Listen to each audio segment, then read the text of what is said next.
just hours after it came out, it was the highest in Nioh game in the franchise history, with over 54,400 concurrent players at the time of writing.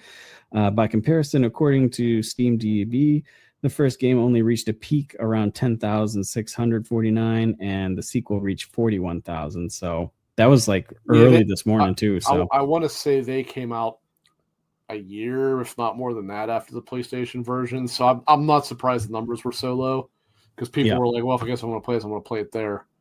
But then obviously they did eventually work their way over to Steam. But yeah, I love Nioh, so I'm hyped that this is out. And I think I talked about it on here. I know I was mentioning in the Discord. When I played the original demo, not this most recent one from last week, I had said my biggest criticism that I had, and it was kind of gnawing at me, was so this game's new thing, aside from the open world, is the whole ninja samurai mode switch, right? And I was like, I like that. I think that's a cool thing. But the fact that you could have only one weapon set on samurai and one weapon set on ninja, I was like, that is not an acceptable substitute to having two weapon sets, right?